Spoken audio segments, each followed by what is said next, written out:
Shalom semuanya. Kita jumpa lagi pada demonologi pada malam hari ini. Apakah suara musik Mimin, suara Mimin semuanya dapat didengar dengan baik? Komen-komen sebelum kita mulai ya teman-teman.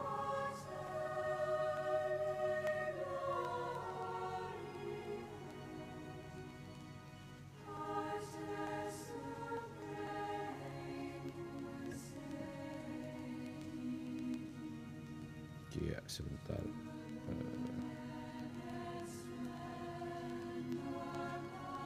Ya.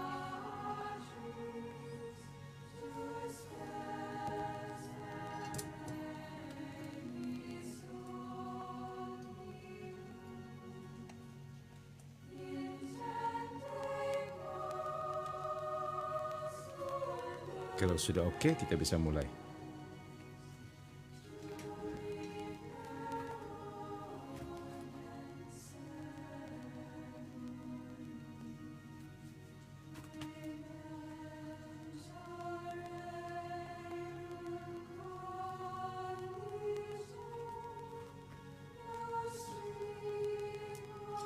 Min, malam ini temanya apa? Biasa, setiap malam Jumat kita membahas tentang eksorsis. Tentang demonologi, tentang pengusiran setan, tentang doa pelepasan ya.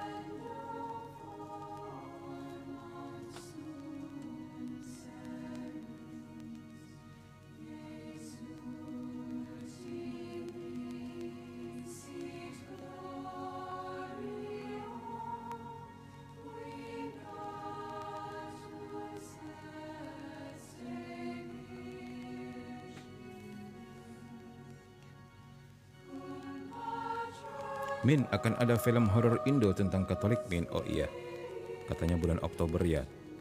Baik juga kalau Mimin bersama teman-teman coba-coba nontonnya seperti apa. Penasaran juga. Semoga bagus dan oke ya.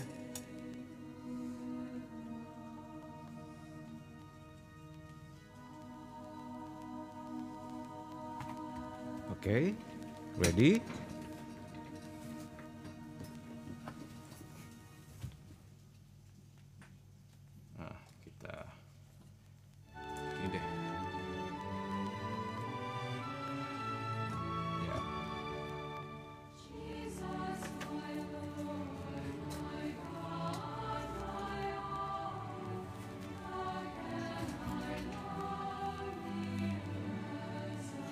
Oke, baik teman-teman, sebelumnya kita mau berdoa terlebih dahulu ya.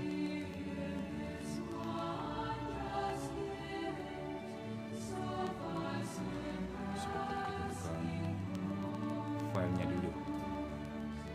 Bagaimana? Apakah suara Mimin bisa didengar dengan jelas dan baik? Musiknya juga. Kalau bisa didengar dengan jelas dan baik, komen-komen ya.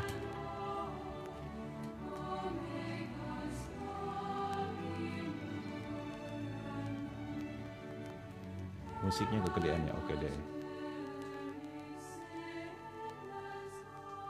Nah, kalau gini bagaimana?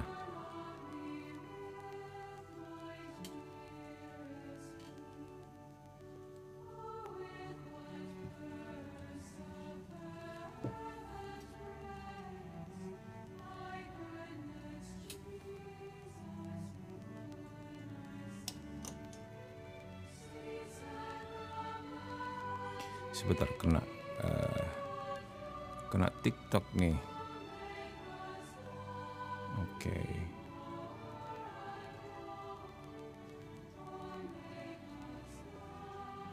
Dimarah TikTok gara-gara Mimin dianggapnya tidak menampilkan wajah. Ini galak banget sih TikTok, dari dulu kena dulu nih Mimin.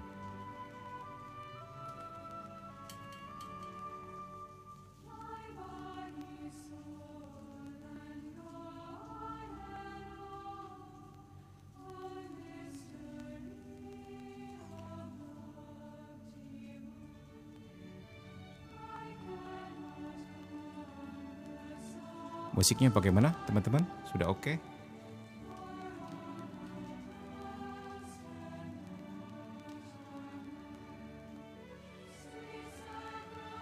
Aman, puji Tuhan. Teman-teman, sebelum kita mulai, ya, berapapun jumlah kalian, bisa kenalan dulu dari paroki mana saja, dari negara mana saja, ya.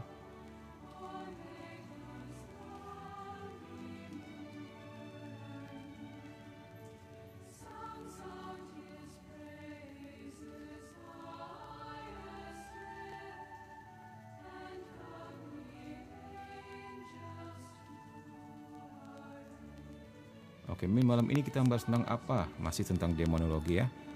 Galaksi Bekasi, wow. Orang Bekasi. Ya. Ada lagi mungkin dari negara lain atau dari planet lain. Kalbar, mantap. Kalbar di mananya? Di Kalbar hujan enggak?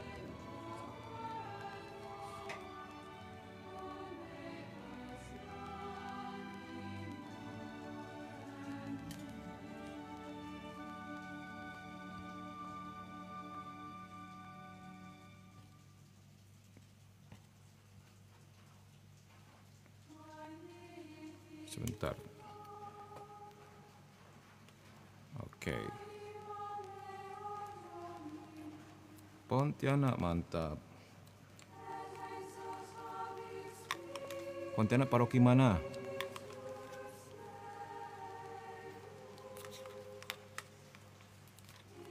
Pontianak pasti hujan dong ya. Salve, salve juga. Baik teman-teman, sebelum kita mulai, kita mau doa dulu ya. Baik, kita siapkan hati kita mohon perlindungan Tuhan untuk malam ini ya, agar kita dijauhkan dari segala gangguan, dari segala godaan, karena malam ini kita mau bertempur kembali melawan kuasa kegelapan. Dalam nama Bapa dan Putra dan Roh Kudus. Amin. Ya Tuhan yang Maha Kuasa, yang membebaskan umat-Mu dari belenggu musuh, dan melalui Putra-Mu telah mencampakkan setan seperti kilat. Bebaskanlah aku, putra-putrimu, dan juga seluruh keluargaku dari setiap pengaruh roh najis, terutama roh kematian, penyakit, keputusasaan, kebingungan, perpecahan, kecemasan, keserakahan, dan ketidakadilan, ketakutan, kemarahan, kebencian, nafsu, kemalasan, dan kesombongan. Perintahkanlah agar setan pergi menjauh dariku, dari keluargaku, dan dari semua orang yang kucintai dengan kuasa Putra Tunggal-Mu. Selamatkanlah kami dari imajinasi setan dan kegelapan, terutama setiap kami ya Tuhan yang Kau undang hadir untuk live pada malam hari ini. Penuhilah kami dengan terang Roh Kudus, agar aku dan semua kerabat dilindungi dari semua jerat licik setan. Anugerahilah malaikat yang akan selalu berjalan di depan dan menuntun kami ke jalan kebenaran sepanjang hari hidup kami, untuk menghormati nama-Mu yang mulia, Bapa dan Putra dan Roh Kudus, sekarang dan selama-lamanya. Bunda Maria doakan kami, malaikat agung Mikael berperanglah bagi kami, orang kudus dan malaikat Allah beserta kami selalu. Amin. Dalam nama Bapa dan Putra dan Roh Kudus. Amin. Baik. Min, tadi aku doa rosario, kayak dibikin lupa gitu, pikiran jorok muncul. Nah, kenapa bisa sampai begitu? Oke, sambil kita jalan ya, teman-teman. Nah, sampailah kita kepada target of the evil one. Evil one, ya. Target daripada si jahat. Siapakah yang menjadi target daripada si jahat ini? Nah, siapakah dia? Apa kriterianya? Begitu kita mau melihat ya. Dan seperti apa media-media atau pintu-pintu masuk iblis terhadap orang-orang seperti ini yang menjadi target dari kuasa jahat. Stop senyum-senyum, kita akan meluncur kepada materi ya.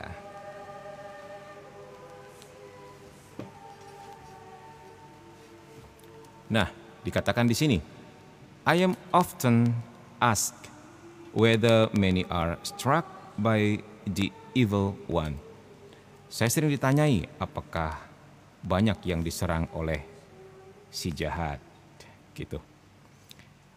I can answer with the opinion expressed by a famous French exorcist, the Jesuit Father Tonquédec. Jadi Untuk menjawab pertanyaan ini, baiklah saya merujuk kepada pendapat seorang pengusir setan Prancis yang sangat terkenal, Pastor Tongquedec dari Jesuit. Nggak tahu nih bahasa Prancis gimana bacanya ya. Jadi katanya dikatakan di sini ada sejumlah besar jiwa yang tidak bahagia. Begitu ya. Jadi unhappy souls, ada sebagian besar jiwa yang tidak bahagia, yang meskipun sepertinya enggak menunjukkan tanda-tanda kerasukan setan, itu pada akhirnya mereka pergi ke pengusir setan untuk dibebaskan dari penderitaan mereka. Seperti sebagai penyakit keras kepala, kesulitan, dan segala macam kemalangan, begitu. Nah, jadi orang-orang seperti ini ya dikatakan sejumlah besar loh jiwa-jiwa yang tidak bahagia, yang merasa ada yang aneh dalam dirinya. Padahal menurut dia mungkin dia nggak pernah bersentuhan dengan dunia okultis, nggak pernah bermain-main dengan kuasa gelap, nggak pernah ke dukun gitu kan. Tetapi jiwanya merasa terus-menerus tidak bahagia. Pada tingkat yang lebih parah bisa digiring kepada keputusasaan hingga suicide gitu. Begitulah beberapa kasus yang tim kita temui. Nah, di sini dikatakan ya keras kepala, ya kesulitan dan segala macam kemalangan. Nah, jadi kita lihat diri kita sendiri. Ada nggak kira-kira yang seperti ini? Kita merasa mungkin kita nggak pernah nih terlibat di okultis dan sebagainya, tapi jiwa kita nggak bahagia. Dan nggak bahagianya tentu konstan yang dimaksud di sini ya, bukan hari ini bahagia, besok tidak bahagia, lusanya bahagia lagi. Jadi bukan hal-hal yang relatif seperti itu, tetapi ini si korban pun merasa ini sebuah masalah besar bagi mereka yang mereka nggak bisa atasi sendiri gitu. Ya mungkin saja mereka juga telah pernah pergi ke psikiater atau psikolog gitu kan, sampai akhirnya mereka beralih kepada pengusir setan atau eksorsis. Nah, yang dimasukkan seperti ini. Nah, dikatakan di sini, those possessed by devil are few, but these unhappy souls are legion. Nah, jadi jangan salah katanya di sini dikatakan ya.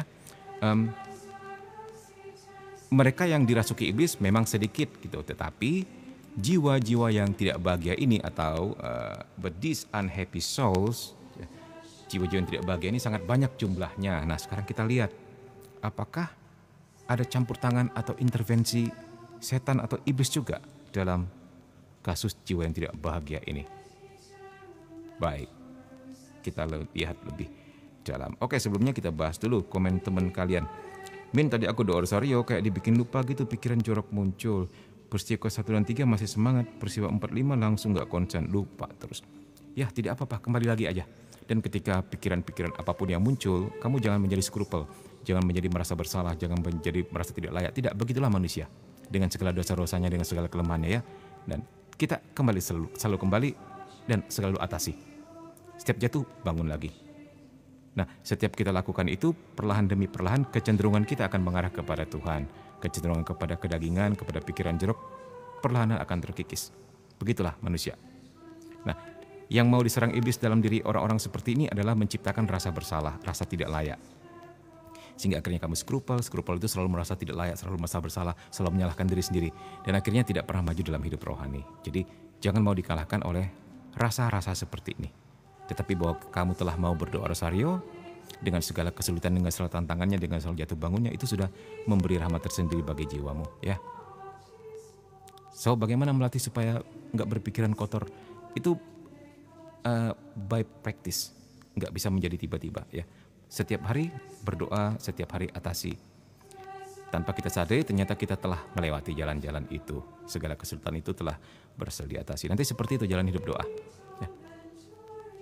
Jadi jangan putus asa, teruslah maju dalam hidup doamu, oke? Oke, sekarang kita mau lihat.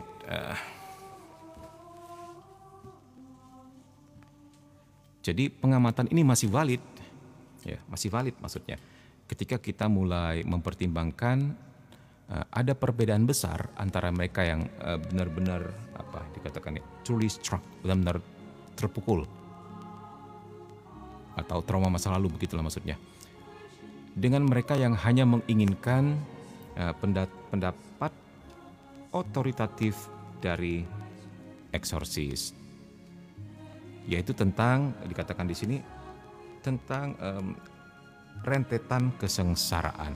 Ya mungkin itu ya yang dimaksud tadi yang Mimin katakan, bukan sekedar tidak bahagia sebagai sesuatu yang relatif, hari ini bahagia besok tidak, hari ini bahagia besok tidak, tetapi sesuatu yang konstan dan sangat mengganggu. Ya.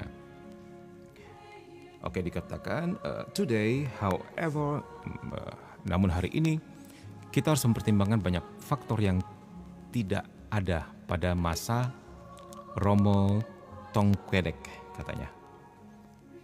Ya, oke. I have directly experienced these factors. Saya sendiri, kata si Father Gabriel Amorthnya, si penulis buku ini ya, telah mengalami secara langsung faktor-faktor ini, dan berdasarkan pengalaman ini, saya bisa menyatakan bahwa jumlah mereka yang dipengaruhi oleh si jahat telah meningkat pesat. Jadi disinyalir, dicurigai jiwa-jiwa yang tidak bahagia ini juga merupakan sebentuk intervensi kuasa kegelapan ya, terhadap korban. Begitulah. Thank you nyanyi-nyanyinya untuk like dan untuk tap-tapnya ya.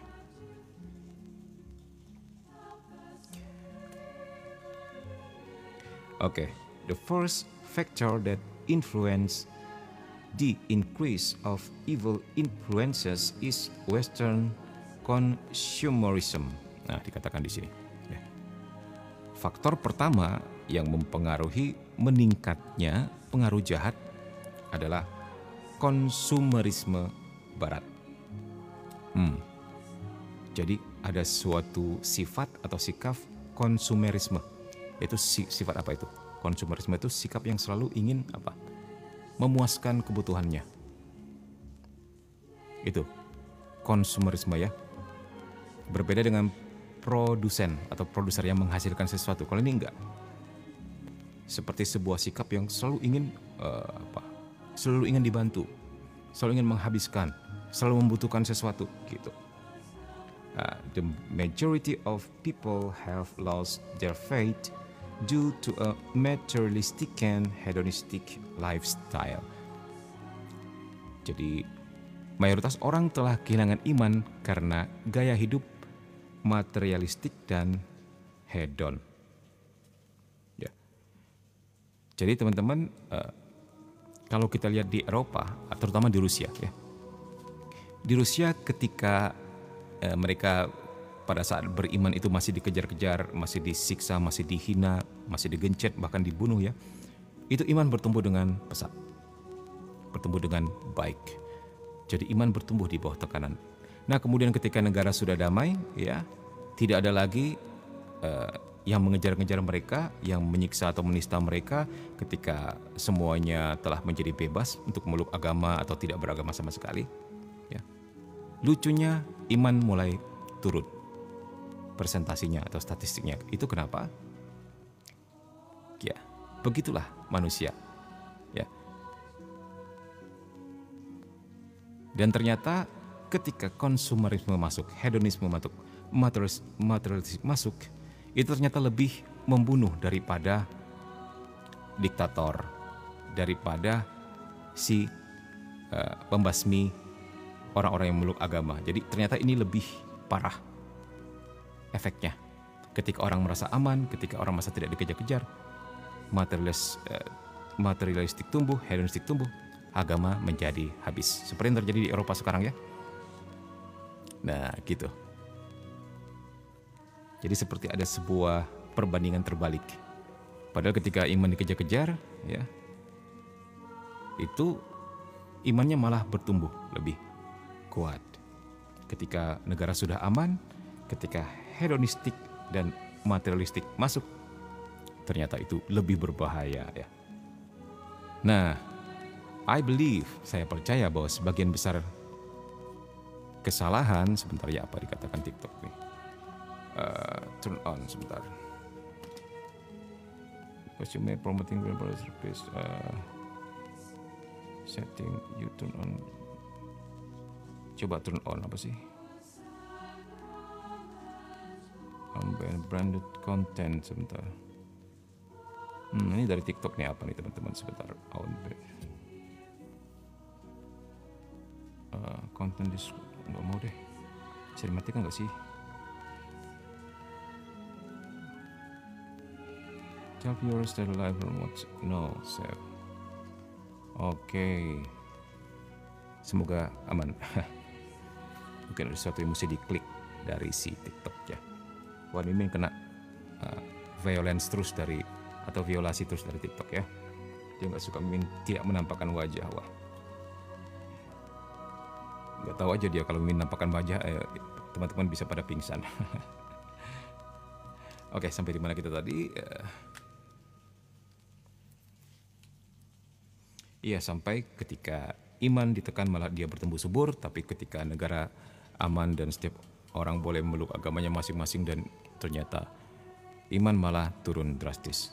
Terutama ketika hedonisme dan materialisme masuk ke dalam sebuah negara. Ternyata ini lebih berbahaya ya daripada para pembunuh atau para diktator. Saya percaya bahwa sebagian besar kesalahan harus dikaitkan dengan sosialisme dan komunisme katanya. Dan terutama di Italia, di mana doktrin Marxis ya mendominasi media dan budaya dalam beberapa tahun terakhir ini. Nah, jadi ini tentang masalah filosofis, tentang masalah pandangan hidup. Nah, ternyata ini lebih berbahaya, teman-teman. Daripada hidup yang dikejar-kejar karena imannya. Konsep-konsep seperti ini ya, aliran-aliran pemikiran seperti ini itu ternyata lebih berbahaya. It is estimated, ya, jadi diperkirakan hampir 12% ya, populasi atau penduduk di Roma menghadiri misa hari Minggu. Itu adalah fakta yang terkenal bahwa di mana agama mengalami kemunduran dan tahyul menjadi berkembang. Superstition itu tahyul ya. Kita dapat melihat menjamurnya ya, khususnya di kalangan anak muda, yaitu spiritisme ya, witchcraft. Apa itu witchcraft? Seperti santet lah, dan okultisme. Jadi kita dapat menambahkan juga beberapa pengajaran tentang yoga, Zen ya, dan meditasi transendental. Ini semua adalah praktek yang didasarkan pada reinkarnasi. Sementara ini bertentangan dengan iman kita ya teman-teman, yaitu pada pengaburan antara pribadi manusia ke dalam keilahian, atau dalam hal apapun pada doktrin lain yang tidak dapat diterima oleh orang Kristen. Jadi ini doktrinnya bertentangan dengan iman kita. Kita percaya inkarnasi tetapi menolak reinkarnasi. Apa itu inkarnasi? Inkarnasi adalah ketika sabda menjadi manusia, itu inkarnasi. Ketika Tuhan menjadi manusia, itu inkarnasi. Tetapi reinkarnasi itu kelahiran kembali. Ketika kita meninggal, kemudian kita lahir kembali menjadi apa begitu. Jadi sebenarnya kita yang sekarang memiliki kehidupan di masa lalu. Mungkin kita dulunya adalah raja, atau mungkin dulunya adalah pelayan, atau mungkin dulunya binatang begitu. Ya, itu reinkarnasi. Nah, kita tidak percaya atau mempercayai pandangan ini ya. Semoga bisa dibedakan antara inkarnasi dan reinkarnasi ya. Semoga sampai di sini teman-teman lebih paham. Nah, sementara yang disebutkan tadi apa? Yoga, Zen, meditasi transendental. Jadi ini didasarkan pada pemahaman tentang reinkarnasi dan hal yang hendak mereka capai di situ. Itu tentu bertentangan dengan iman Katolik kita.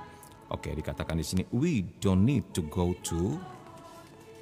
Kita nggak perlu pergi ke, katanya.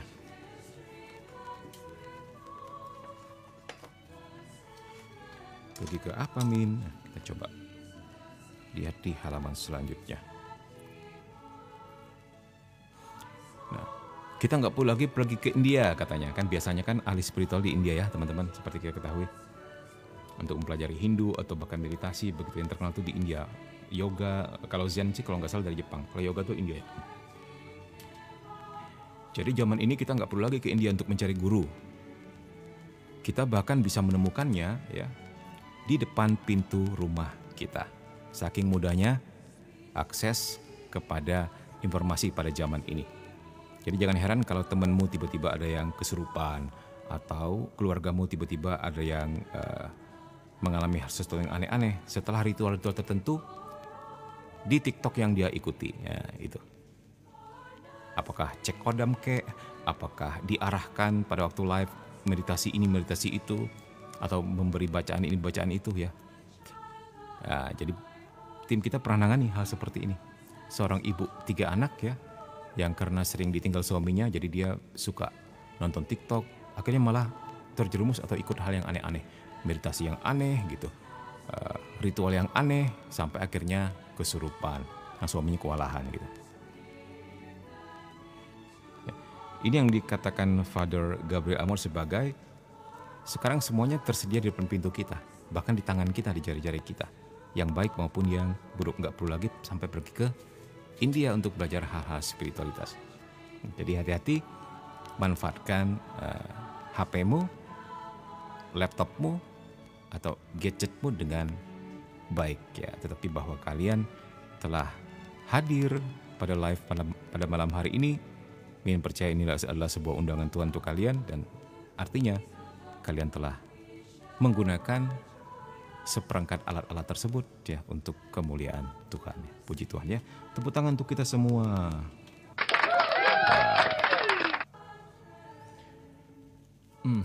Oke, sampai di mana kita tadi? Nah, dikatakan di sini often these apparently innocent practices bring about hallucinations and schizophrenic conditions. Jadi seringkali praktek yang nampaknya innocent, nampaknya seperti nggak ada salah ya, nggak berdosa gitu, imut-imut gitu. Nah seringkali praktek yang seperti ini ya ternyata menimbulkan halusinasi dan kondisi schizophrenia bagi korbannya. To this I can aid. Untuk itu saya bisa menambahkan exponential proliferation. Itu artinya itu seperti sebuah penggandaan. Ya, saya bisa menambahkan dengan menjamurnya secara berganda-ganda, maksudnya berbagai macam sekte, many of which bear a distinctly satanic mark. Banyak dari mereka menunjukkan sifat atau tanda setan yang jelas. Nah, ini berbahaya. Sekte-sekte tertentu. Atau mungkin sudah ada tempat kalian. Ya.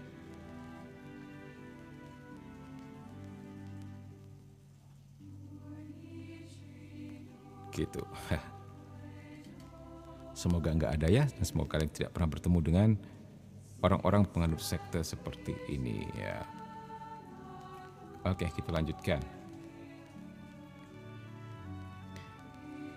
Witchcraft and Spiritism are taught on TV. Nah, ini parah ini. Jadi sihir ya, atau santet ya, atau begitulah perdukunan dan spiritisme seperti pemanggilan arwah dan sebagainya, itu diajarkan di TV. Ya. Kita sendiri bisa melihat akhir-akhir ini buku-buku tentang okultisme itu dijual secara bebas di kios-kios koran dan bahkan melalui pos, ya. Maksudnya melalui email. Kemudian kita bisa menambahkan berbagai koleksi surat kabar dan acara horor, ya, pertunjukan horor, ya, di mana sentuhan satanis ditambahkan kepada seks dan kekerasan. Ya. Film-film seperti ini ya, supaya ratingnya naik, supaya banyak ditonton, ditambahkan dengan unsur-unsur satanis, seks, dan kekerasan. Dan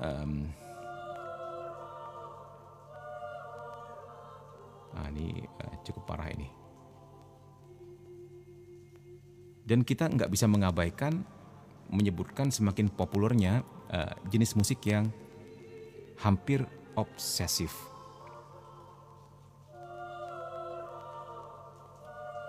Saya menunjuk secara khusus pada apa dikatakan di sini, satanist rock. Jadi lagu-lagu rock yang bersifat satanis. Nah, jadi berdasarkan kesaksian daripada pengikut daripada aliran gereja setan sendiri ya, mereka juga memanfaatkan musik, terutama musik rock, untuk menyampaikan pesan atau untuk mengutuki para pendengarnya, menyelipkan mantra tersembunyi di situ.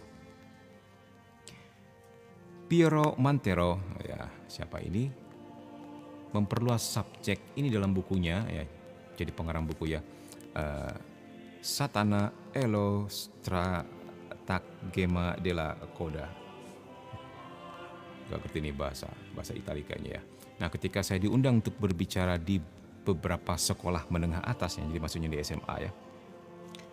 Nah, ini hal mengagetkan terjadi. Saya pribadi dapat memverifikasi seberapa besar pengaruh alat setan ini, the tools of Satan ya, terhadap kaum muda. Alat setan itu maksudnya ya musik rock, ya TV, ya buku, apalah gitu.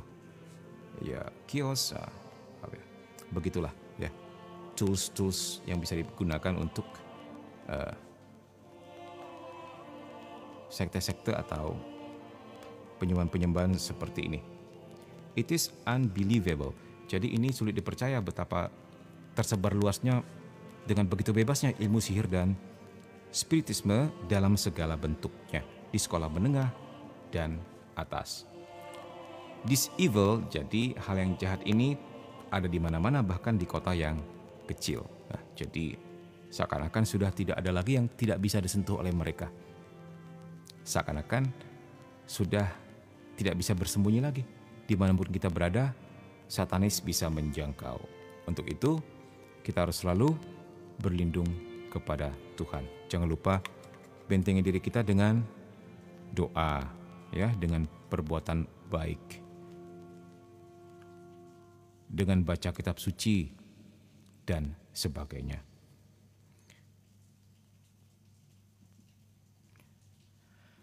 Okay, I must point out that too many churchmen are totally disinterested in these problems. Jadi saya harus membuka kenyataan, ternyata terlalu banyak dikatakan churchmen loh, orang-orang gereja yang sama sekali, orang gereja padahal ya, yang sama sekali enggak tertarik dengan masalah-masalah seperti ini. Ya, masalah inilah masalah kuasa kegelapan, satanis dan sebagainya. And so they leave the faithful defenseless. Nah, hal ini mengakibatkan mereka berada dalam keadaan tidak berdaya. Saya percaya bahwa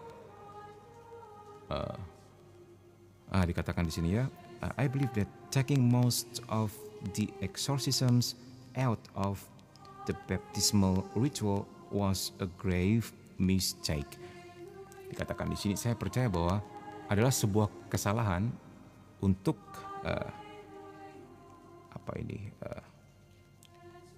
untuk mengeluarkan, untuk get out, memotong sebagian besar unsur pengusiran setan dari ritual pembaptisan adalah kesalahan besar. Maksudnya begitu. Jadi kalau kita melihat di dalam ritual pembaptisan dewasa ini ya, setelah Konsili Vatikan kedua, itu ritual, kalau zaman dulu tuh ada ritual pengusiran setan juga di dalam sakramen baptis, maksudnya begitu. Nah, setelah Konsili Vatikan kedua masih ada ritual pengusiran setan atau eksorsisme dalam sakramen baptis, cuman pendek sekali, nggak seperti zaman dulu. Misalnya kalau kita melihat dalam tanya jawab ya, apakah Anda menolak setan? Nah gitu, ya saya menolak dengan segala kejahatannya. Apakah Anda menolak perdukunan dengan segala kejahatan dan sebagainya, maksudnya begitu. Kalau zaman dulu lebih banyak, zaman sekarang dipotong. Jadi menurut Father Gabriel Amorth itu begini, ini sebuah kesalahan. Sayang katanya begitu. Dan tampaknya dikatakan di sini apa? Paulus ke-6 setuju dengan pendapat saya. Jadi I believe, saya percaya bahwa membiarkan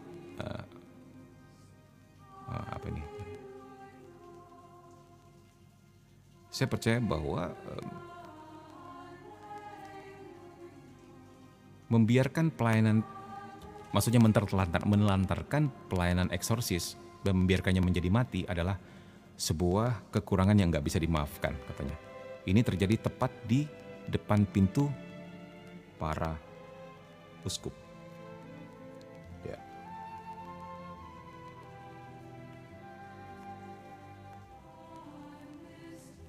Nah, misalnya dikatakan di sini, ya.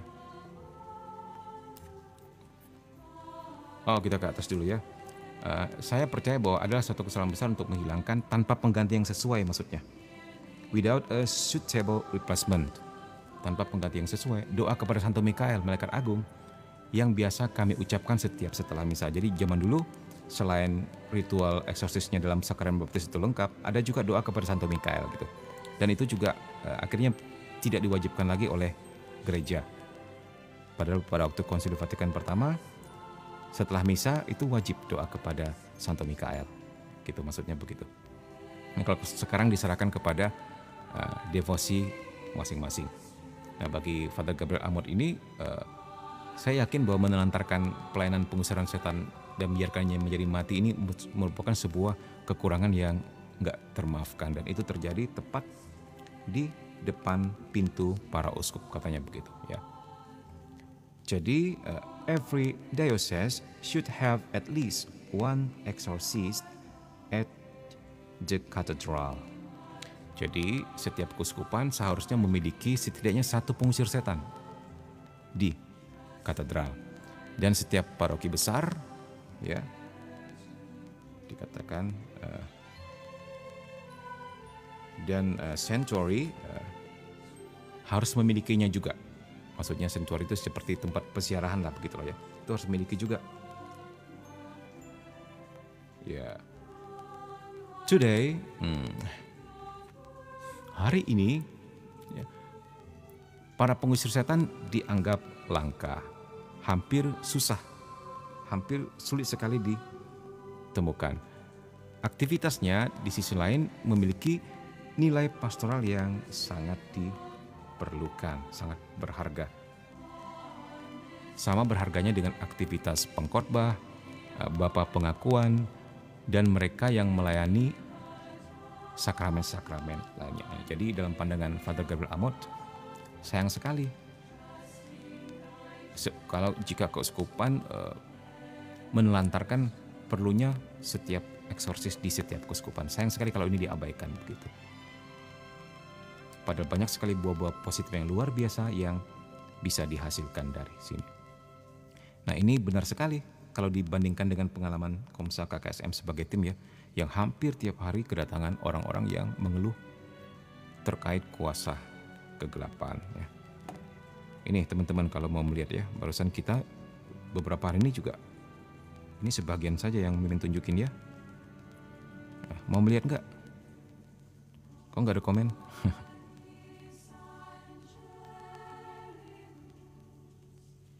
Nah ini ya, sebentar.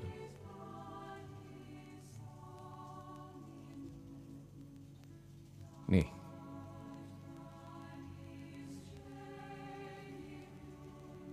Nih, yang barusan kita tangani ya. Ini kita nangani anak ini 2 hari ya. Kalau live is oke lah, Mimin tampilkan wajahnya. Tapi jangan direkam ya, kasihan karena ini pasien yang korban. Gak boleh. Nah, ini tadi malam. Ya. Oke, ini tim kita ya.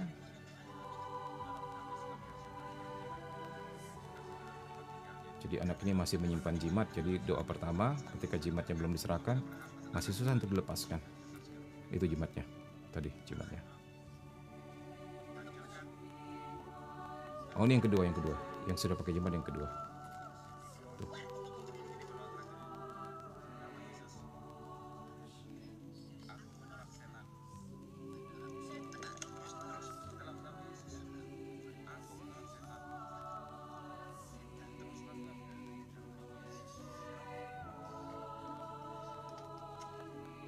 Nah, akhirnya dia setelah berjuang sekian lama ya, akhirnya dia bisa pada akhirnya mencium salib ya, dan kemudian dilepaskan. Setelah hari kedua ini kita doakan 2 hari, besok masih akan doakan lagi. Nah, kita ajak doa kerahiman ilahi juga. Nah, ini kemudian dia seketika telah dilepaskan. Nah, ini testimoni dia ya teman-teman, ketika sudah dilepaskan. Nah, ini dia. Gimana Lia? Masih berat nggak Lia? Masih berat nggak di sini?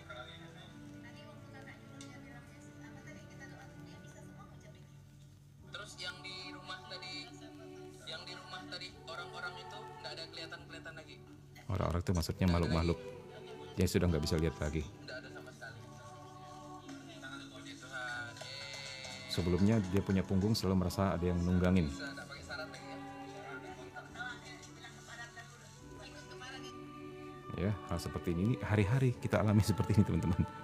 Ya. Nah, kamu bisa bayangkan seandainya di setiap keuskupan ada eksorsisnya masing-masing, kita sebagai umat nggak kerepotan ya.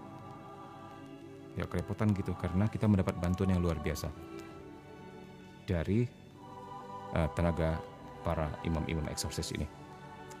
Apa yang terjadi, kita bisa apapun kasus yang terjadi ya, kita bisa oper ke sana begitu kan, bisa kerjasama lah begitu. Nah, teman-teman bisa bayangkan tim kita seakan-akan ya bisa dikatakan jarang sekali pada akhirnya terhubung kepada pastor eksorsis saking langkanya ya, kecuali dalam masa-masa sangat berat sekali, dan itu pastor eksorsisnya kalau nggak di Pontianak ya di Surabaya gitu kan. Jadi susah untuk akses ke sana. Kamu bayangkan seandainya tidak ada pelayanan seperti ini, bisa seperti apa umat yang menjadi korban kuasa kegelapan. Butuh waktu berapa lama mereka sebelum akhirnya dilepaskan, dan mereka akan menderita selama itu, nggak bisa kerja, nggak bisa ngapa-ngapain, merepotkan keluarga dan sebagainya. Jadi benar-benar efek dari kuasa kegelapan itu nggak bisa main-main teman-teman ya. Ya, Min, pernah adakah dari mereka atau kuasa gelap yang tidak takut doa dan tidak takut salib? Nggak ada. Semuanya pasti takut doa dan takut salib. Pernah terjadi dalam beberapa kasus mereka pura-pura nggak takut awalnya gitu. Nah, tapi kan kita libas terus dengan doa. Kita buat rosario segala, koron kekeraman lainnya, pada akhirnya mereka juga terbongkar segala kedoknya ya. Untuk setan yang lebih kuat, mereka bisa pura-pura ikut doa, tetapi mereka tetap tidak akan mau mengucapkan nama Yesus gitu ya.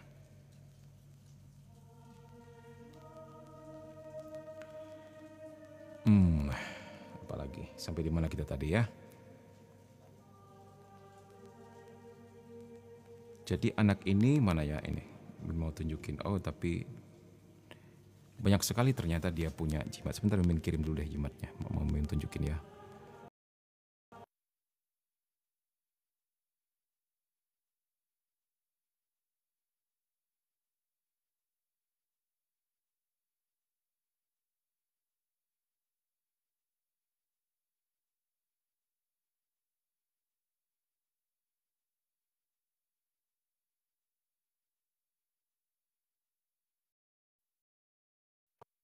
Ya.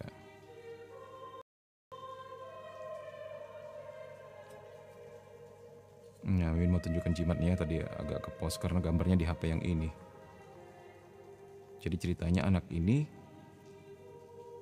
ya ketika tamat SMA dan akan pergi kerja, diberkali orang tuanya pelindung begitu karena anak perempuan satu-satunya kan.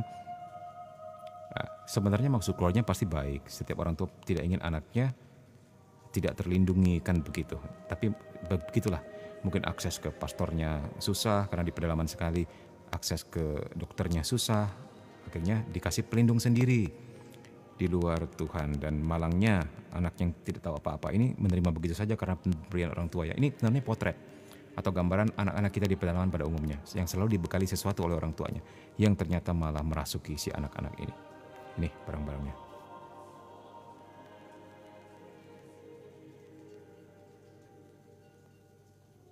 Ya, bisa lihat ya tuh. Ada segala tanah kuburan, apalagi di situ. Ya, dan lucunya di dalam dompet yang tempat si anak itu menyimpan semua benda-benda ini, ada foto kakaknya disimpan di situ. Kemudian kita bertanya, kenapa ada foto kakakmu di sini? Katanya pada waktu si orang tuanya memberikan satu dompet dengan segala isi ini, udah ada di situ foto kakaknya. Nah, ketika kita tanya, ternyata memang kakaknya sedang sakit juga. Nah, ini kan parah. Kakaknya juga sedang sakit, kakak yang di foto itu. Nah, semoga setelah kita keluarkan, setelah benda-benda jimat ini kita bakar, kita buang, kita doakan ya. Dan kakaknya kemudian kita doakan sendiri, semoga kita dapat kabar baik, kakaknya menjadi lebih baik ya. Ini adalah hari-hari yang kita hadapi teman-teman ya.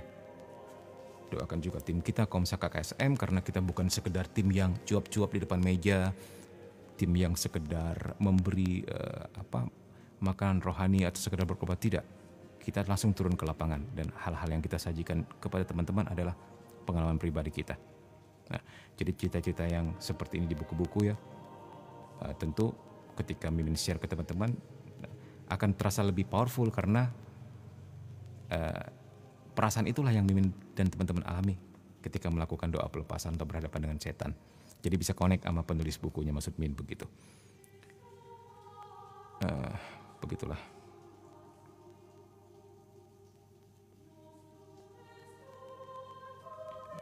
Nanti kita juga, sekarang hari Kamis ya, hari Sabtu akan pergi lagi ke pedalaman. Kita akan mendoakan beberapa keluarga yang terikat oleh dukun. Dukun dalam tanda petik Katolik ya. Jadi dukun ini menjadi begitu merajalela di kampung tersebut. Begitu mendengar ceritanya, ternyata menyedihkannya cerita awalnya kenapa bisa sampai seperti ini. Jadi awalnya ketika dia mulai merasa mendapat sesuatu atau bagi dia itu sebuah karunia ya. Jadi dia bertanya kepada orang pintar sana sini gitu ya, apakah ini karunia Tuhan atau bukan. Sampai suatu hari dia bertanya kepada seorang biarawan yang ini juga ya, yang malah mendapat peneguhan dari biarawan itu bahwa ini karunia Tuhan, inilah yang kami tunggu-tunggu, katanya begitu ya. Jadi dia merasa merajalela ya. Nah, itu sangat disayangkan ya.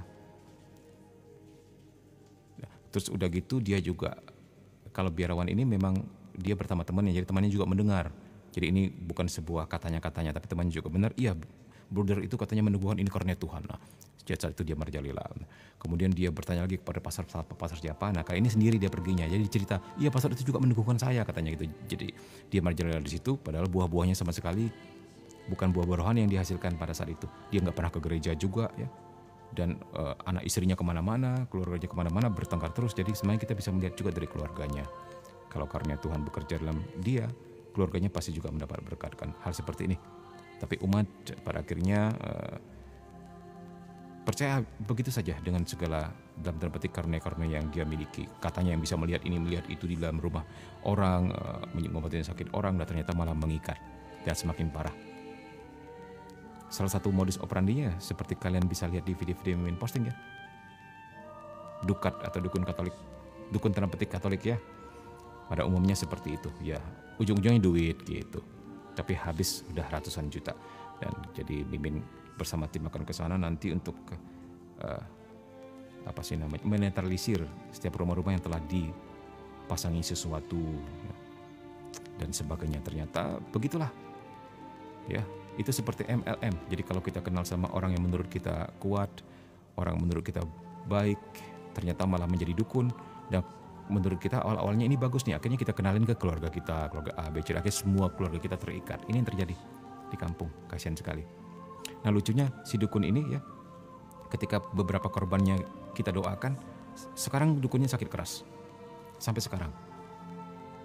Bukan hanya dia sendiri, tetapi juga anaknya, juga istrinya. Nah ini tanda tanya kenapa.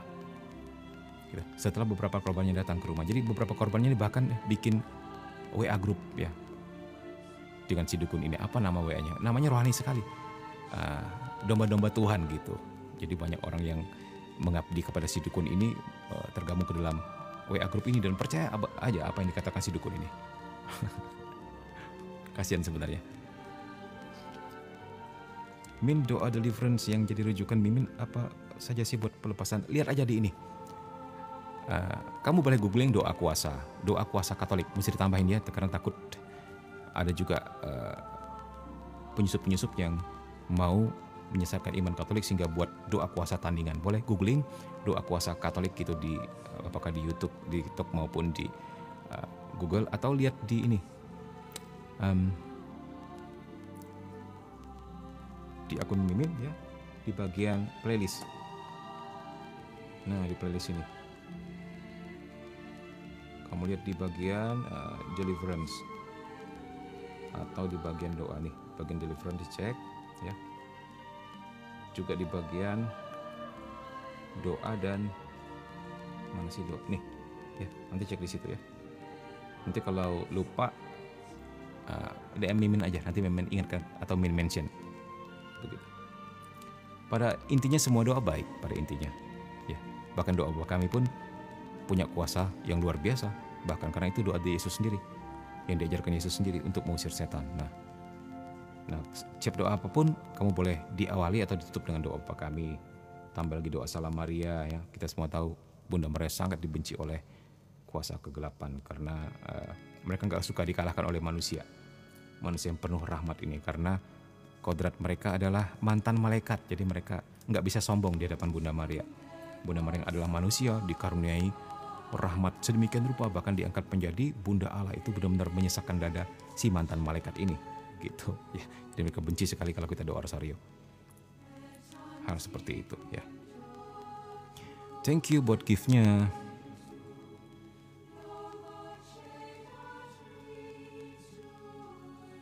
Oke, makasih sama-sama ya.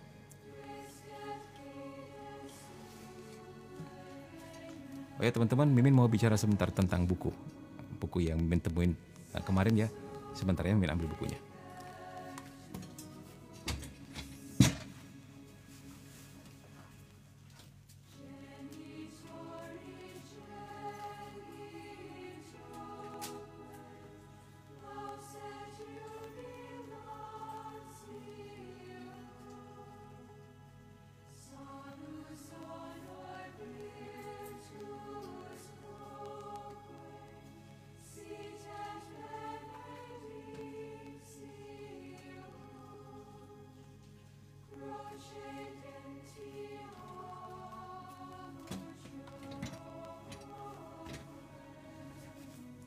Buku orasi keramat ya Min? Iya benar sekali. Nah itu parah ya. Nah ternyata buku ini ternyata sudah lama teman-teman ya. Sudah lama berlaku. Mungkin 20-an tahun. Dan Min bingungnya belum ada satupun ya pihak gereja yang mengupas hal ini. Padahal luar biasa. Dia punya penyesatan ya. Kita lihat. Kita sendiri mengenal doa orasi suci ya. Nah itu doa yang benar ya. Nah muncul doa seperti ini untuk mengaburkan, untuk membingungkan umat Katolik ya. Jadi depan-depannya doa orasi, tapi di tengahnya diselipin dengan mantra-mantra. Kita lihat nih ya. Bilangnya doa wasiat ya. Nah ini aja udah aneh. Nih baca di sini. Ya sebentar, something happen.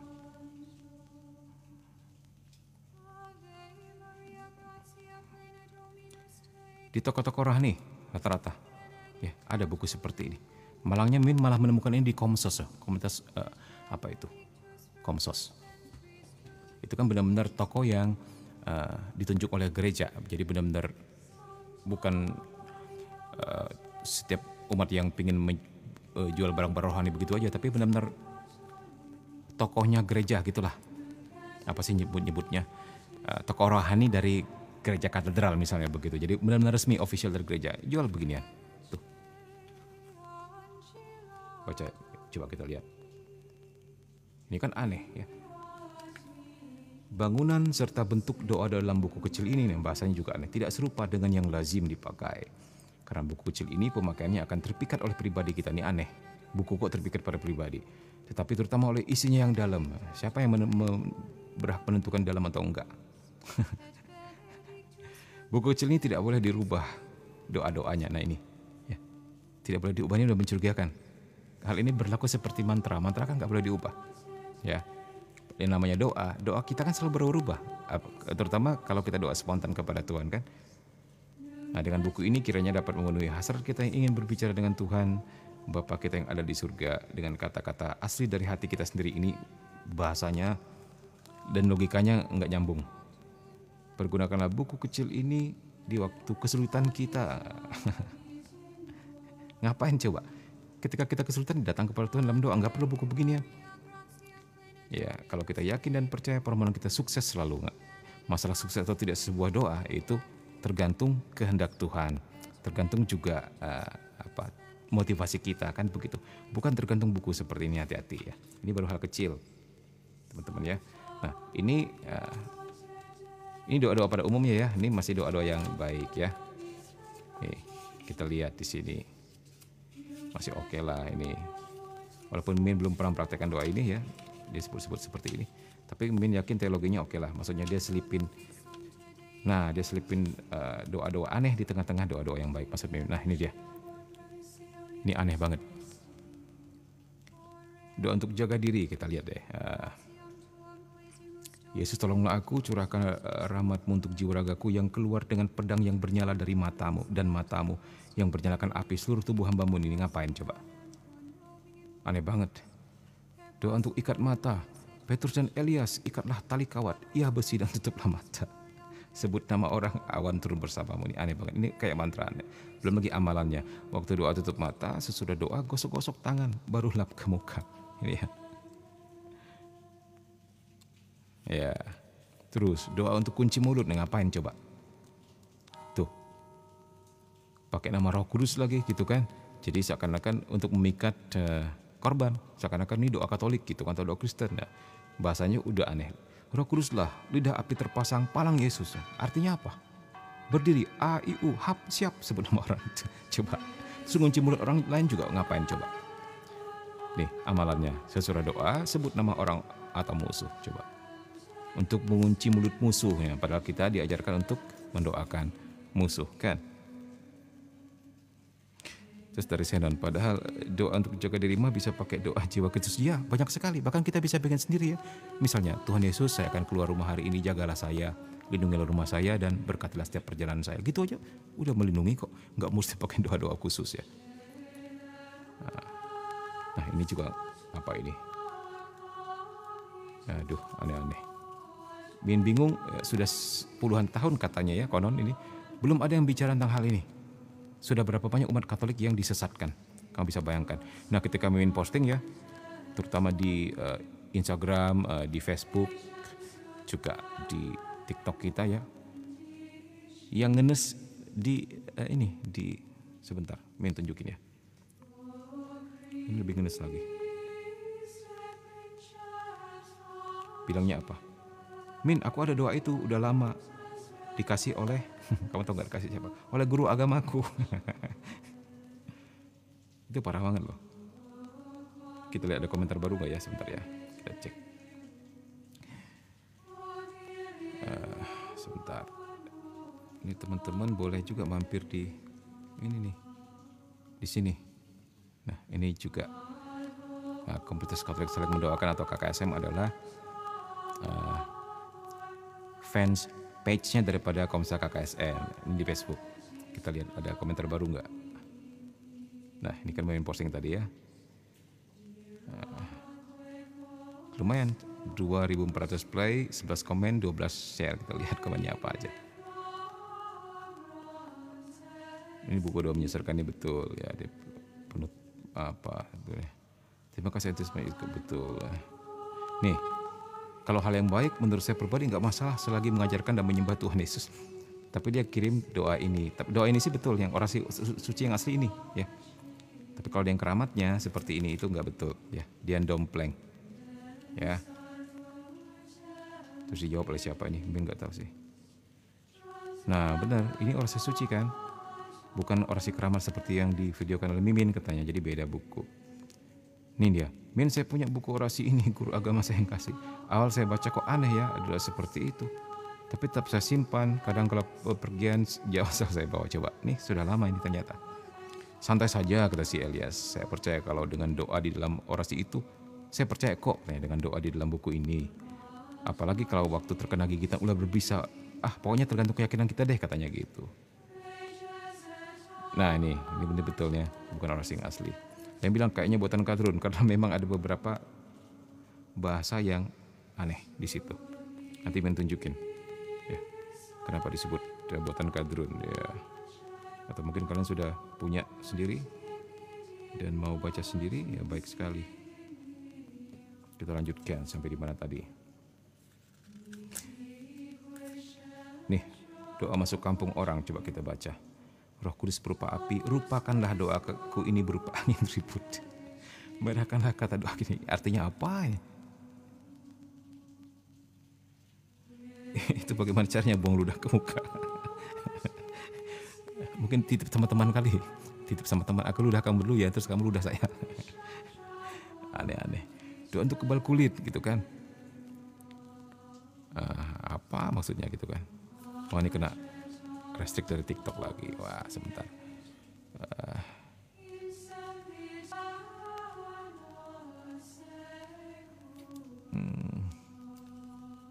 Sebentar ya teman-teman, kena restrict dari TikTok. Mimin harus geser sesuatu supaya nggak dianggap robot. Aduh.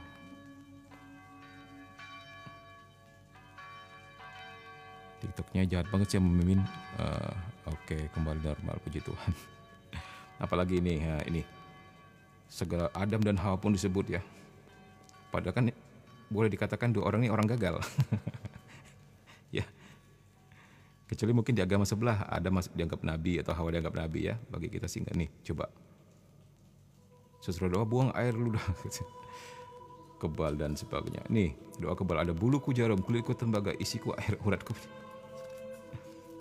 Ya Tuhan, bingung bisa lulus sekian puluh tahunnya dan belum ada satupun dari pihak kerja yang mengomentari hal seperti ini. Kita bisa membayangkan udah seberapa dalam, seberapa jauh umat menjadikan ini sebagai jimat ya. Di komentar satu lagi di dalam grup Mimin ada yang bilang, oh saya dapat doa ini dikasih teman dan sering saya bawa kalau saya berjalan atau kerja katanya. Jadi bagi mereka hal yang sudah familiar.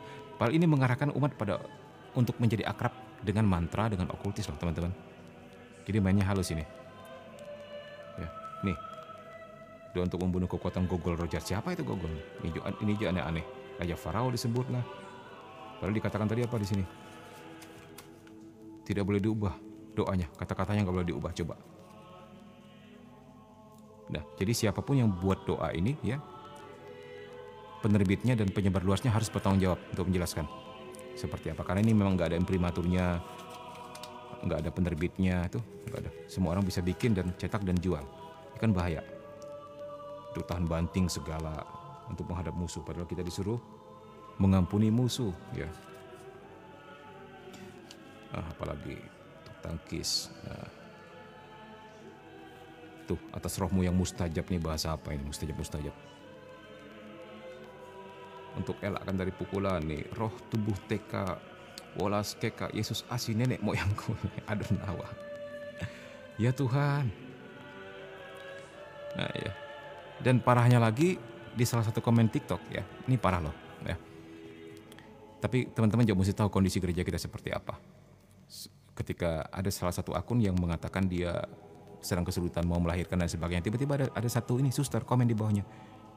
Supaya kelahiranmu lancar, kamu simpan doa keramat katanya di bawah bantal sebelum tidur dan sesudah tidur. Coba, seorang suster loh ngomong gitu. Artinya apa? Ini sudah tersebar sedemikian lama, sedemikian luasnya, dan belum ada satupun yang komen tentang hal ini.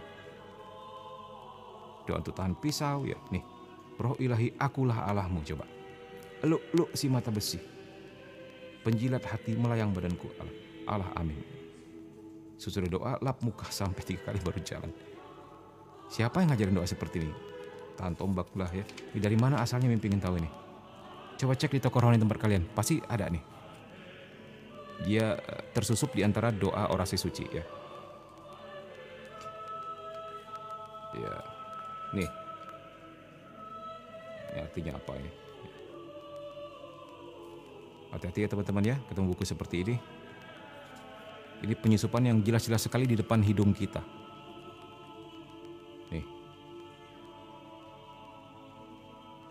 ini kan doa yang aneh. Nih, doa untuk gentar ajaib. Gabriel Allah berseru, perawan Maria guntur dan kilat menggambarkan. Gabriel Allah untukku, Allah berdirilah gentarlah. Maksudnya gimana itu? Tidak masuk logika semua. Pernah lihat min buku seperti itu? Ya, itu dilaporkan saja kepada pastor parokinya supaya ditarik dari peredaran di setiap toko ya.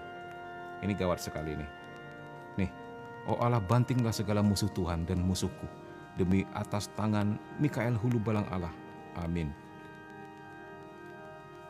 Dan sebagainya. Doa untuk angkat sumpah ya. Nih, Allah esa 3 oknum. Bayanglah wajahmu digambar jiwaku dan badanku. Maksudnya gimana? Ya ampun, ini mendidik umat Katolik untuk menjadi pelaku okultis, untuk merapalkan mantra. Rahmat yang mustajab, Santa Agnes pun disebut-sebut ya. Nih, doa untuk membelah air laut. Nabi Moses bantul aku, emang lu mau kemana membelah air laut? Emang lu pingin ke Jakarta, pingin ke Amerika tanpa tiket, mau pakai mobil? Kan? Ambillah kayu sepotong, baru doa, sesudahnya baru pukul air laut. Nah sekarang testimoninya mana orang yang sudah berhasil melakukan ini? Kan begitu, jangan asal buat doa doang dong. Buktinya mana? Kan begitu. Doa untuk berjalan di atas air. Kapan kamu mau berjalan di atas air dan ngapain coba? Ini parah sekali, ini parah banget loh ini. Teman-teman. Hulu balang itu setahu saya istilahnya dari bahasa Melayu min semacam eksekutor, artinya yes. Kita akhirnya mulai curiga ya siapa pembuat doa ini ya. Min, itu buku apa? Coba lihat luar ini, seperti ini. Ini berbeda dengan orasi suci ya teman-teman, ini orasi doa keramat. Jadi dia menggunakan nama orasi suci, ngambil orasinya doang, kemudian doa keramat. Diselipkan oleh dia mantra-mantra di dalamnya. Ya. Nih, belakangnya seperti ini. Jadi penerbitnya nggak ada, imprimaturnya nggak ada. Nah, tapi dia pandai, ada satu doa yang ada imprimatur memang dia selipkan. Ya. Tapi setiap doa kan harusnya ada imprimatur, bukan hanya nih. Untuk doa-doa ini ya, dia pintar. Di depannya disimpan doa-doa yang memang doa orang Katolik ya. Nah, kayak ini. Ini kan doa orang Katolik memang ya. Nah, sampai di sini mulai aneh-aneh. Sampai ke belakang. Doa kutukan api dan kilat. Malangnya lagi ketika Mimin pergi ke toko tersebut, tokonya bilang apa? Tapi doa buku ini yang laku. Ya, katanya. Bahkan ada pastor yang beli untuk mudika di daerah tertentu. Coba, sedih nggak dengarnya? Saya nggak tahu apakah beliau sempat melihat isinya atau tidak ya. Tuh, kamu bisa sebenarnya pakai logika pun kamu bisa nilai kok sendiri. Ini benar atau enggak gitu loh. Nggak perlu yang belajar teologi untuk ngerti kok. Ya. Nih, aneh nggak nih? Sesudah doa ini, sebulan nama orang itu lalu kembali dengan sapu tangan di telapak kaki baru pulang. Tuh. Nah, si Brigit aku ada setiap hari saya kemana buku kecil itu selalu ada. Nah itu dia. Ya, Brigit pun sudah punya buku ini. Ya. Ini bukan ajaran gereja Katolik ya. Ini ada oknum yang bikin doa seperti ini, ya. Sehingga oleh orang Katolik kemudian dianggap normal dan wajar. Mungkin dianggap doa resmi gereja dan akhirnya nama Katolik menjadi jelek seakan-akan mengajarkan menjadikan buku doa sebagai jimat. Nih, coba kita lihat lagi.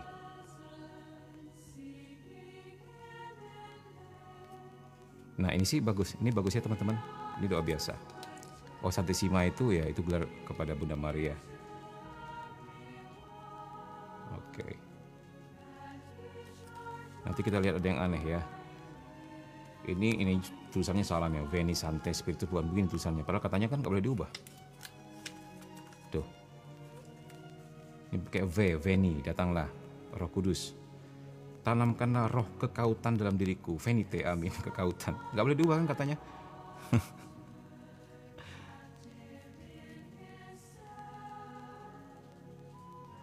Nah, semoga Brigit nggak pakai buku ini lagi ya, buat Rosario saja. Ya, buat doa pribadi saja, nggak usah pakai buku ini lagi. Dari surah bahasanya kayak bahasa Melayu gak sih? Atau kayak bin bahasa Indonesia? Yes, bener. Nanti kita akan ketemu doa yang lebih aneh lagi. Mana ya?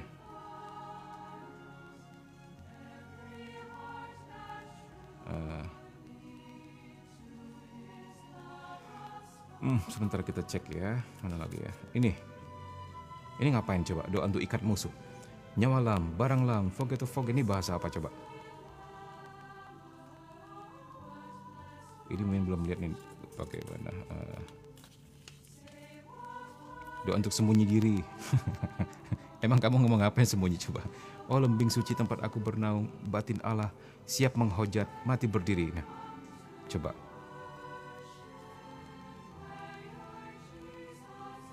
Saya punya yang orasi suci. Nah, orasi suci itu betul, itu asli ya teman-teman. Ini menggunakan nama orasi tapi doa keramat. Jadi dia bermaksud mau menyaru, menyamar begitu. Nah, kemudian setelah doa itu apa? Waktu doa ibu jari masuk ke dalam air liur. Air itu kasih minum setengah untuk siram di kepala setengah. Waktu siram langsung sebut demi apa putaran doa apa nih tadi? Ini bukan penyakit remaja, nggak perlu sampai kayak gini kok. Dalam nama Yesus saja. Ini orang yang bikin doa ini nggak percaya bahwa nama Yesus sangat berkuasa dan bisa membantu kita dalam hal apa saja. Mesti pakai colok segala ibu jari, nggak seperti itu. Dalam pengalaman tim kita dalam mendoakan orang yang kerasukan setan seperti yang telah Mimin tunjukkan tadi ya. Doa untuk permohonan kutuk. Nah ini dia. Siapa yang mau dikutuk coba? Ya Tuhan Allah Bapakku yang Maha Rahim, kutuklah orang-orang dan hukumlah kepada siapa saja yang merugikan aku. Coba. Ini teman-teman, perhatikan ini jelas banget loh. Bukan ajaran gereja untuk mengutuk orang. Lihat. Ya. Kita disuruh mendoakan musuh bukan mengasihi dia supaya suatu hari dia disentuh dengan rahmat Allah dan kemudian bertobat. Ini doa untuk mengutuk musuh loh. Pakai Bapak kami. Tumpaslah siapa yang merugikan aku. Ini sudah satanis sih kalau menurut Mimin ya. Ini hati-hati ya teman-teman. Ini sudah satanis. Ya, semoga teman kita tadi yang punya bukunya buang saja buku ini ya. Ini bahaya. Nih. Sesudah doa sebut nama lalu ambil abu siram ke langit.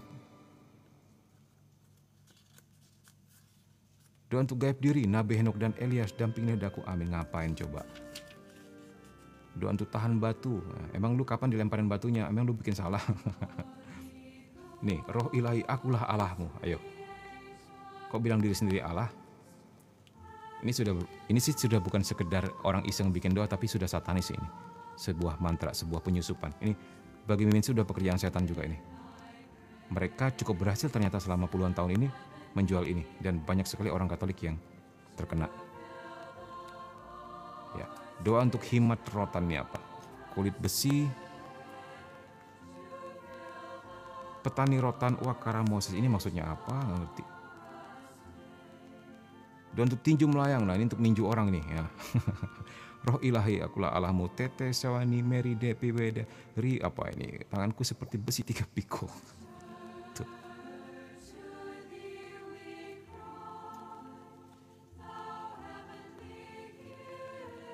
Oh ini agak ini nih. Semoga bukan gangguan ya. Agak melek. Nih. Setelah 3 kali merapalkan mantra tersebut, lalu sebut nama orang lalu pukul. Dan untuk tinju bahaya. Nah ini yang jelas nih teman-teman. Fatima, ikat, binti. Ini bukan bahasa orang Katolik ya. Rasul Allah Putra, salibmu yang kudus. Berkatilah tanganku. Siti kursani air jadi api. Wah, dengan janji. Caranya sesudah doa sebut nama orang ini pukul baru janji.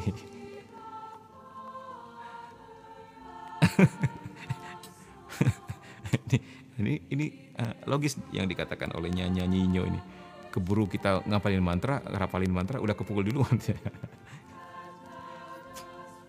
Untuk mengikat dan melemahkan musuh. Coba, ini ada pastor yang cerita kepada Mimin ya. Ini ada satu pastor yang teman Mimin ya, yang hari ini sudah berangkat ke Peru. Dia waktu itu nginep di rumah 1 hari supaya Mimin antar ke bandara. Dia juga cerita tentang buku ini. Ada umat katanya di tempat dia minta berkati buku ini. Dia nggak mau setelah dilihat, karena untuk berkat dia harus melihat isinya apa. Dia nggak mau. Ini satu pastor udah kasih tahu Mimin. Satu pastor lagi dari pedalaman. Makanya Mimin penasaran dan beli buku ini ya. Di pedalaman dia cerita, apaan sih katanya umat saya di sana, katanya ada yang sampai doa untuk musuh lah, untuk mencelakakan musuh, doa untuk ini. Bukunya katanya mirip doa orasi suci, tapi gitu, dia cerita gitu. Mimin doa yang mana ya mau ya? Pas kebetulan kemarin sebelum si pastornya pergi ke Peru kan dia belanja dulu di toko rohani. Kita singgah ke Komsos. Di Komsos ada jual ini. Nah ini dia katanya, ini dia bang bukunya. Nah inilah kita bahas sekarang. Merajalela buku ini ya teman-teman. Ini Mimin belum lihat sih, tapi kayaknya sih oke sih. Kayaknya sih oke sih yang ini ya. Jadi ini sengaja bikin kebingungan. Dia menyelipkan doa-doa buruk di antara doa-doa gereja yang memang sudah official gitu loh. Ini sih kayaknya oke lah ya. Nah ini aneh nih. Doa kekuatan sinar. Ngapain?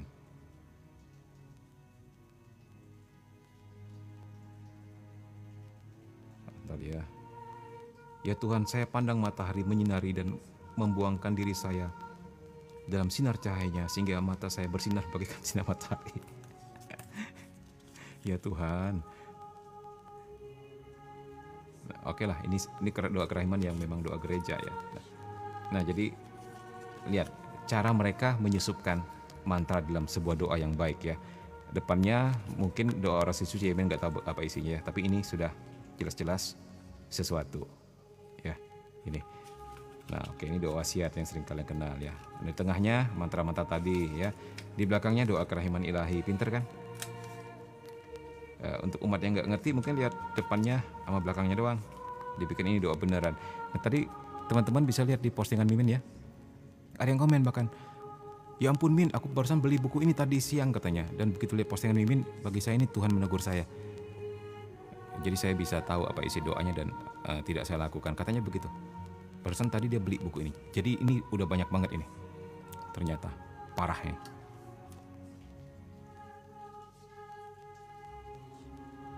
Sinkretisme gitu, iya udah pasti sinkretisme isinya ya. Mencampur adukan imannya dengan sesembahan lokal itu. Jadi umat Katolik digiring kepada praktek-praktek okultis, praktek-praktek perapalan mantra. Itu parah. Apalagi sudah tersebar mungkin ke seluruh Indonesia dan katanya di salah satu toko yang menjual ini termasuk buku yang paling laris. Parah nggak tuh? Terus apalagi ya, akhirnya umat Katolik menjadi akrab dengan yang namanya perapalan mantra, okultis. Nah gara-gara buku seperti ini, memang itu tujuan mereka. Sehingga untuk berikutnya umat Katolik menjadi lebih mudah untuk digait dengan dukat-dukat dukun dalam tanda petik Katolik ya. Dukatnya kan dukun ini sebenarnya, tapi dia pakai rosario, pakai doa apa kami, pakai aku percaya. Dia bisa berkata, tuh lihat loh, bahan kita dari sini katanya. Ini jadikan buku sumber, misalnya seperti itu. Apa yang Mimin omongkan ini bukan sekedar isapan jempol teman-teman. Ini yang kita alami di lapangan. Korbannya banyak sekali.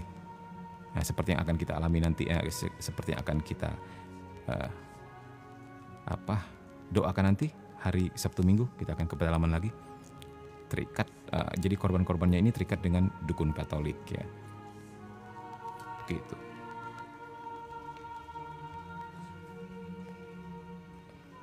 Min, dalam doa pelepasan kalau kita menyebutkan senjata rohani apa boleh? Maksudnya bagaimana senjata rohaninya? Tapi yang beli buku itu pas ketemu doa-doa yang aneh, hatinya pasti kerasa kalau itu doa kok kayak aneh gitu ya Min. Iya betul, beberapa komen mengatakan loh kok ini bahasanya aneh ya, tapi karena sepertinya banyak yang beli, banyak yang jual, akhirnya dimaklumi oleh dia dan dia bawa kemana-mana. Ya seperti temanmu yang komen tadi, siapa tuh? Dia bawa kemana-mana bukunya. Mungkin karena dia nggak tahu ya.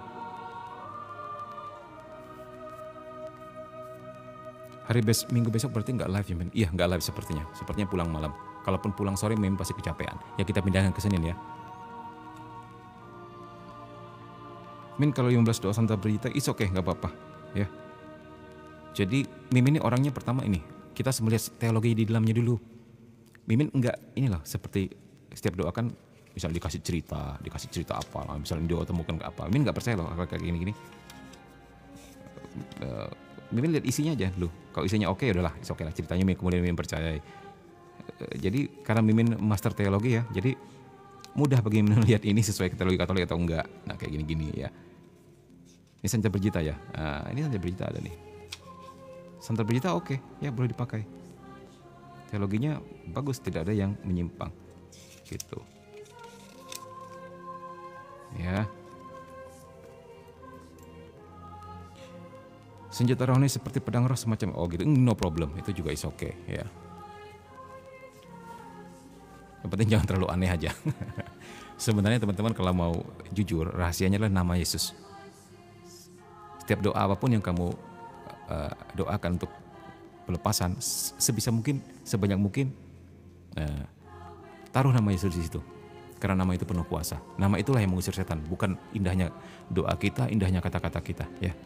Iman kita dan otoritas nama tersebut yang Tuhan pinjamkan kepada kita. Gitu. Jadi aneh jadinya buku ini. Seakan-akan tergantung pada dia. Harus seperti ini, harus seperti itu gitu. Apalagi katanya kata-katanya nggak boleh diubah. Itu aneh. Ya. Malam host. Tangannya bagus pasti ganteng. Pengen lihat wajah Mimin ya. Dulu rasanya Mimin pernah sih posting ya. Sebentar ya. Sekali aja ya. Mana ya? Mimin yang pakai itu aja deh, yang pakai masker ya.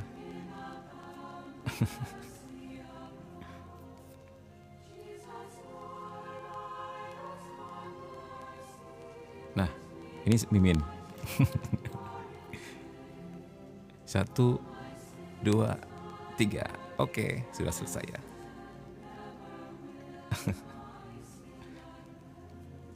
Min, doa tombak sesuai nggak dengan teologi Katolik? Oke, kita lihat ya. Kita lihat yang mana doa tombak.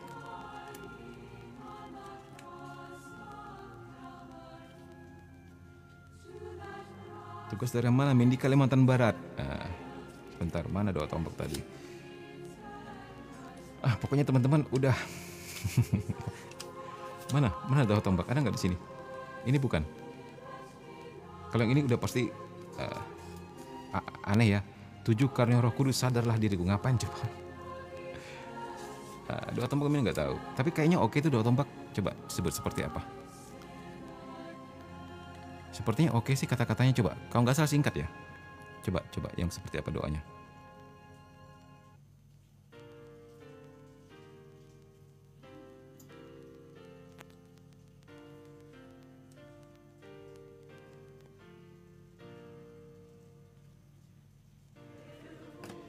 Ya, aduh, something happened with my. Oh iya, karena dia buka banyak sih ya, jadinya dia agak lagging. Tapi so far is okay. Min pernah dengar doa tombak, tapi sepertinya oke. No problem sih itu. Nah tapi kan kamu lihat di sini, dia mulai meniru ya, doa tahan tombak lah dan sebagainya. Dia kan mau meniru itu. Niru orasi juga tuh, coba lihat. Jadi mau KW-KW dia. Rupanya iblis tuh ada yang Cina juga yang suka KW-KW gitu ya.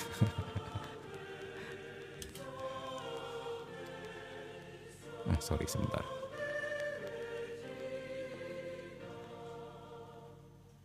Kalau di TikTok yang ada doa tikam seperti apa? Tunjuk, boleh DM ke Mimin aja ya, nanti kita lihat sama-sama ya teman-teman. Min Komsak SM apakah di Bali juga ada nggak? Kita nggak ada di Bali, tapi ada ini ada teman kita di Bali yang sering hadir di live Mimin ya. Dan menurut Mimin dia sudah mengerti banyak hal ya. Mungkin bisa juga dihubungi. DM Mimin aja mungkin. Nanti Mimin tanya dia boleh nggak nomornya di share gitu ya. Namanya Bang Andre, dulu dia sering hadir di sini live sejak dia pindah ke Bali dan kerja di sana. Mungkin jam kerjanya mungkin bentrok. Jadi dia mungkin agak susah untuk hadir live ya. Belum ada di Bali, tapi teman kita si Bang Andre yang sudah lebih banyak tahu tentang Komsak KKSM mungkin bisa bantu ya. Doa tombak itu semacam doa perlindungan dari godaan iblis, dianjurkan doa jam 3 pagi. Sebentar Mimin lihat ya, coba kita googling ya. Doa tombak. Kita lihat doa tombak. Doa tombak Katolik gitu ya. Enggak usah percaya dengan ceritanya gimana-gimana, kita lihat teologinya aja. Kita langsung aja lihat.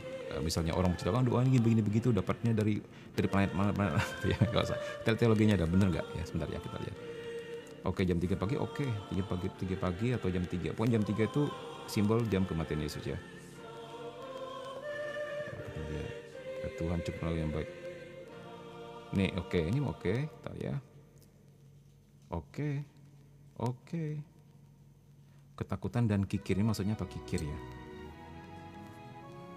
Dan kikir. Oh, maksudnya salah satu dosa ya, kemalasan. Kikir itu kan dosa juga. Oke.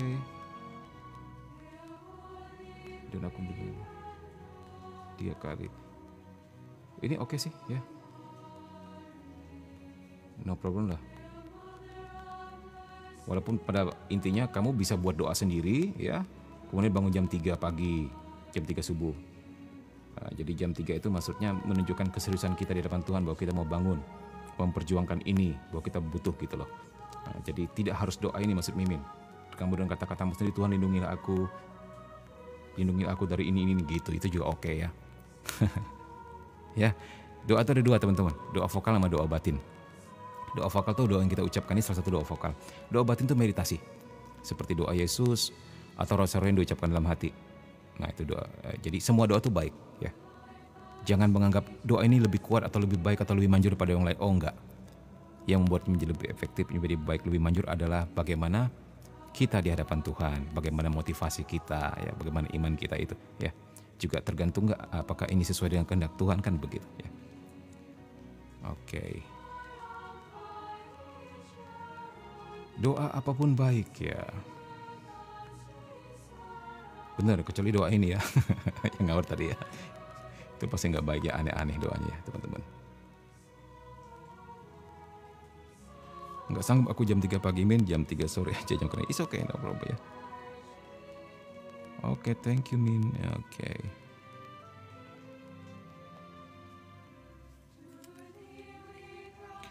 Sampai di mana kita teman-teman ya? Masih ada 15 menit lagi. Oh, di sini ya. Itu buku doa apa, Min? Yang mana? Yang ini atau yang kita? Oh, kamu datang terlambat ya. Kita sedang membahas hati-hati dengan doa ini maksudnya teman-teman ya. Lihat di ini. Lihat di VT Mimin yang barusan ya. Untuk yang baru datang, Crystal Bluebell bawa hati-hati dengan buku ini. Buku ini depannya bagus ya. Beberapa doa-doa Katolik yang memang udah official umum. Di tengah-tengahnya dia masukin mantra. Hati-hati ya. Untuk mereka yang baru datang aja. Nih, seperti ini ya. Ini doa yang aneh-aneh semua nih. Tuh, aneh-aneh semua. Dan ternyata salah satu buku doa yang paling laris di toko buku rohani Katolik, kan miris sekali. Tuh. Nanti lengkapnya lihat di VT Mimin ya. Oke, Oh, di sini. Di sini benar tadi. Ini. Hierarki Katolik harus mengatakan mea culpa yang kuat. Mea culpa tuh maksudnya aku berdosa. Saya sungguh berdosa tuh mea culpa. Sorry.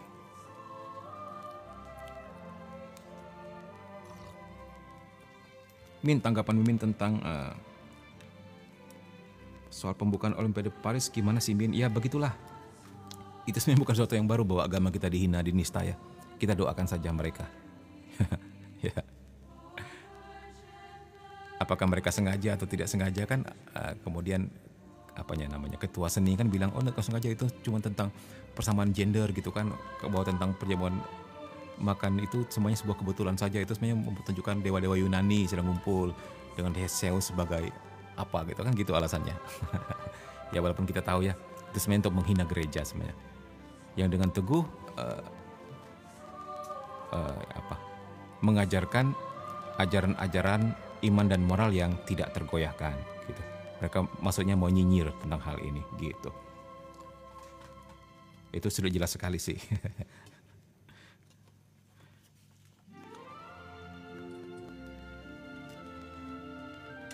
Iya.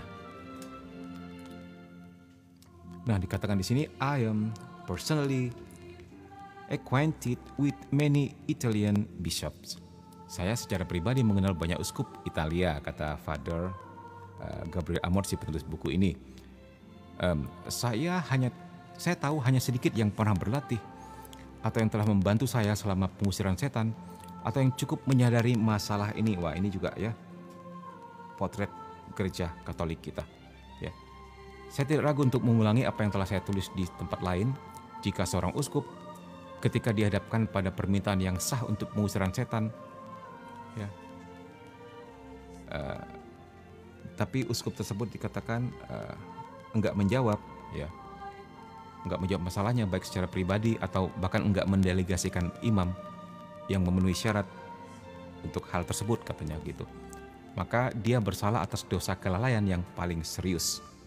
Nah, bahkan dikritik oleh Father Gabriel Amorth jika ada uskup yang mengabaikan masalah betapa seriusnya tentang masalah problem orang yang mengalami intervensi kuasa kegelapan. Ya, sama menurut Mimin tadi, teman-teman. Ya, buku ini sangat serius, teman-teman. Ya, ini bukan sekedar Mimin mungkin menyampaikannya dengan guyon, dengan tertawa, tapi ini sangat serius. Bisa mengguring umat pada terbiasa untuk merapal mantra, akhirnya tercebur dalam praktek okultis. Ini salah satu tujuan memang daripada si pembuatnya, ya. Apalagi buku ini telah leluasa puluhan tahun, coba menjadi salah satu buku paling laris. Bayangin, sudah berapa dalam dia menancapkan kukunya di situ, kan? Dan belum ada, ini mungkin baru Mimin yang bicara tentang hal ini secara terbuka, ya, di TikTok maupun di IG maupun di Facebook. Belum, Mimin waktu mau buat konten tentang hal ini, Mimin searching dulu, ada nggak yang di TikTok? Nggak ada, tentang doa keramat.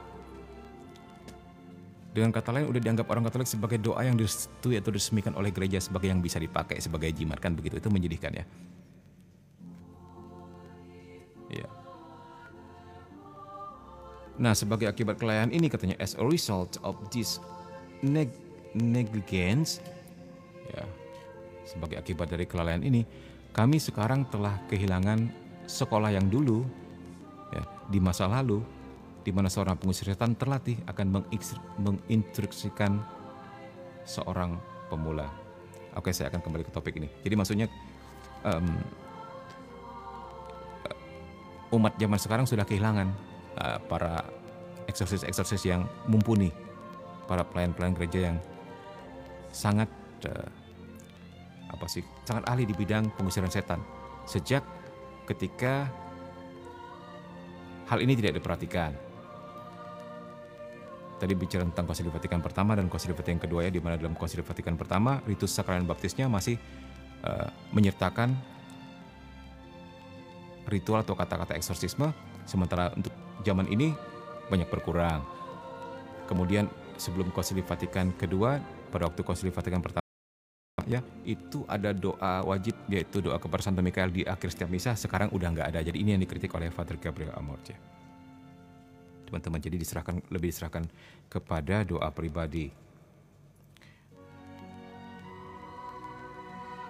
Nah, dikatakan di sini, it is thanks to the movies that we find a renewed interest in exorcism. Kami bersyukur kepada film-film tertentu yang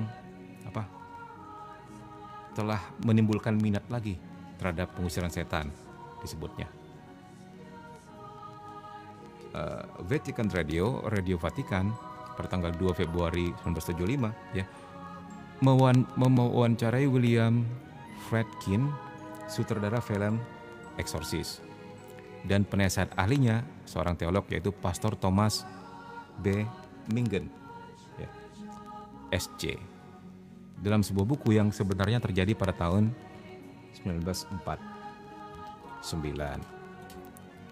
Jadi sebenarnya itu kasus 1949, ya, yang diangkat ke layar lebar, tapi itu kisah nyata.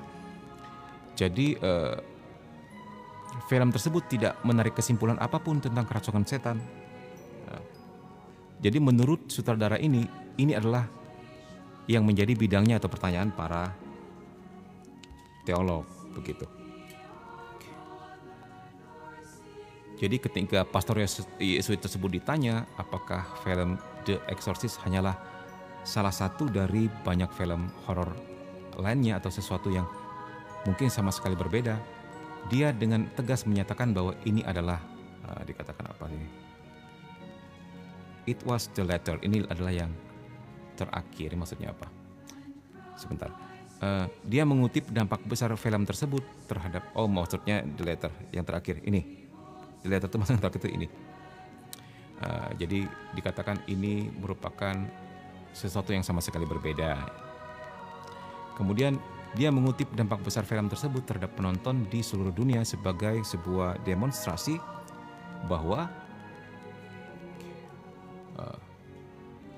kecuali beberapa efek khusus, film tersebut telah menangani masalah kejahatan dengan sangat bijaksana, membangkitkan kembali minat kepada pengusiran setan yang telah dilupakan. Oke, thank you ya teman-teman semua. Waktu kita sudah berakhir. Terima kasih untuk kehadirannya. Terima kasih untuk like, share, sama gift-nya. Ya, jangan lupa setiap apapun yang ada di live ini selalu main posting di YouTube dengan nama yang sama, Komsa KKSM.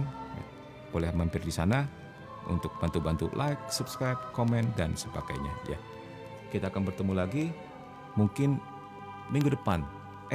Senin malam, karena minggu malam Mimin enggak hadir karena pelayanan ke pedalaman. Nanti Min akan bawa cerita lagi apa yang akan sampaikan kepada kalian ya minggu malam tentang pelayanan kita Sabtu Minggu.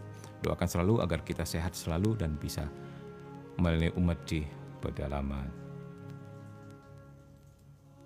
Thank you sama-sama. Mau ada film judul Kuasa Gelap kayak tentang eksorsisnya Gereha, amin. Puji Tuhan ya, semoga nanti filmnya sesuai yang seperti yang kita harapkan ya, dan bisa menggambarkan dengan baik bagaimana Gereja Katolik melakukan eksorsis. Oke ya. Kita berdoa dulu teman-teman.